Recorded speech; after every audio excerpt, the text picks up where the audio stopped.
Hey everyone, it's Andre here from Nari Warren Boot Camps. What I want to do today is I just want to take you through my fat loss blueprint. So 3 key areas that you can focus your attention on when fat loss is your goal.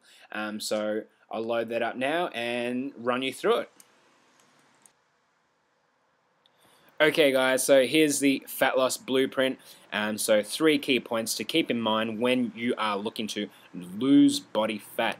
Losing body fat is different to dropping weight on the scales. You could theoretically, let's say, half your bone density and half your body's muscle mass, and in that way you would drop weight on the scales. However, your body fat would stay exactly the same.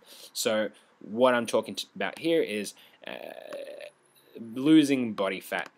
Okay, so the first point is nutrition. So coming from the average Australian diet, following the food pyramid, or just basically eating what you want, following these key points is going to get you a long way in terms of your fat loss goals. So first point here is to eat natural seasonal foods.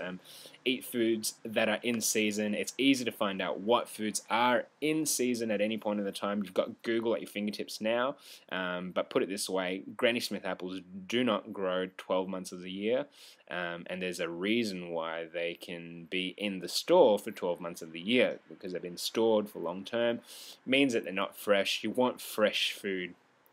That's the first point. Second point here is you want foods as nature intended. So you don't want foods that have been through a lot of machine processing. So things like breads, pastas, and all that sort of stuff, cookies, and all that sort of stuff. The wheat has been through a lot of processing to get to the end result or the state that it comes in when you purchase it as a consumer. You want foods that have been meddled with as little as possible. Sometimes your green veggies will come in a packet, and in that case, you know what it is. It's green veggies. You don't need an ingredients list. In that case, it's okay. Same thing for things like coconut oil. It comes in a bottle, but you know that it's coconut oil. There's nothing else in there. In that case, it's okay. However, if there's an ingredients list when you've got to figure it out and you've got to look at, okay, this ingredient, that ingredient, this ingredient, in that situation, put that stuff down. Stick to your natural whole foods that have very little ingredients. Okay. Second part is pay attention to your body and pay attention to your foods. So if a food is not reacting well with your body, things that it will cause in your body are things like flatulence, bloating, low energy, upset tummy, anything, heartburn, all that sort of stuff. Basically what that means is that those foods are not reacting well with your body, and you should look at changing whatever foods they are or eliminating those foods from your diet. You will feel a lot better for doing so, but it doesn't mean that you have to cut it out forever and ever. You just want to reduce the amount of inflammation and stress put on the body by foods that are causing you some particular issues. Okay, so pay attention to your body and also pay attention to your foods. When you sit down to a meal, it's quite common that a lot of people sit down to a meal in front of the TV or in front of a computer, and they sit down and they eat, and before they know it, the meal is gone. That can be a very bad thing, because that can lead to overeating in the long term. So what you want to do is every time you sit down to a meal, you want to sit down and really pay attention to your meal. Focus on the food that you are eating, the flavors, and the whole process of even cooking the meal as well.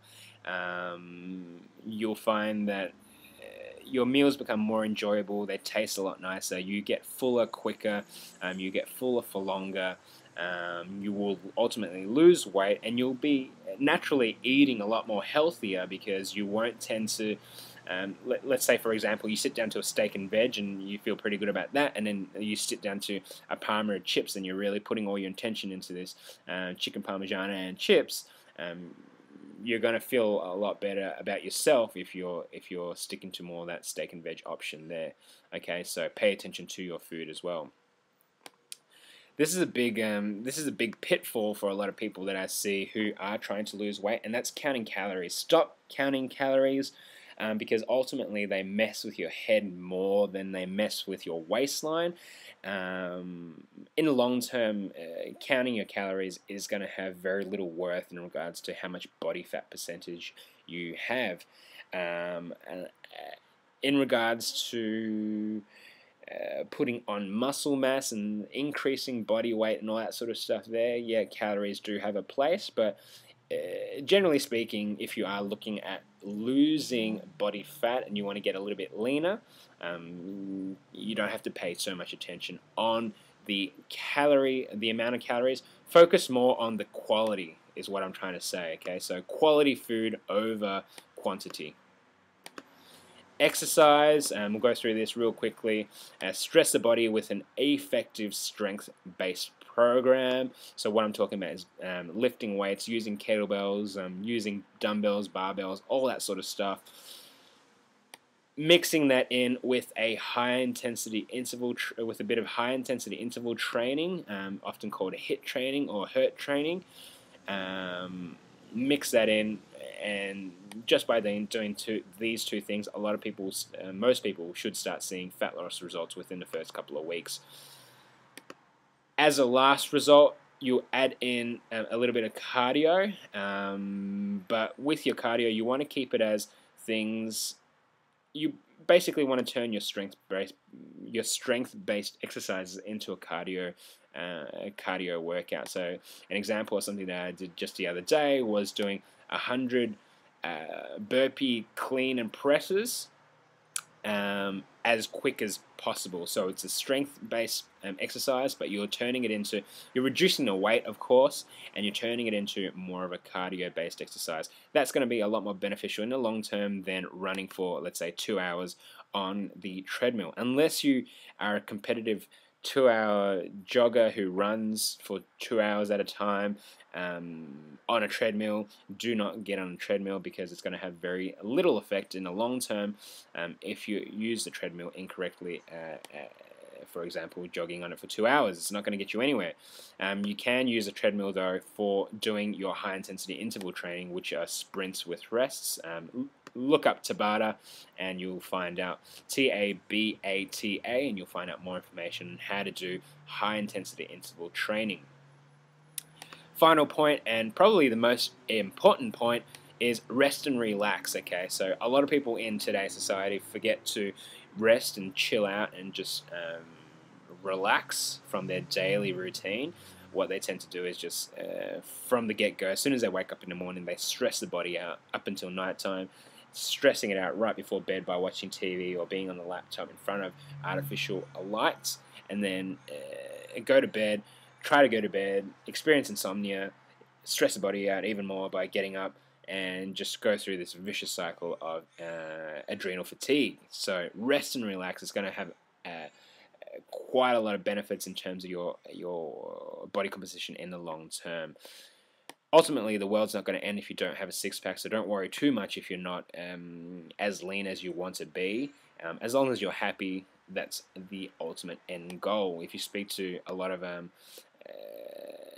bodybuilding athletes, and when they do get to such low percentages of body fats, their body starts to do certain things that it doesn't function as well as the optimum. Okay, so just because you don't have a six-pack, it doesn't always mean that you are unhealthy or you're fat. Okay, so just keep that in mind. Each day, try and do something that you want to do, and don't see it as something. Don't feel guilty for it, is what I'm trying to say. Do something, for example, paint, draw, dance, sing, something, a hobby of some sort, where it allows you to relax. Ultimately, you want to be resting and relaxing before bedtime. Ideally, 30 minutes to an hour before you go to bed, or you plan on going to bed. You should be winding down for the day. Okay, so these are the 3 key points. So nutrition, exercise, and rest and relax. If you follow these 3 things and these little sub points here, then you are guaranteed to lose weight in the long term.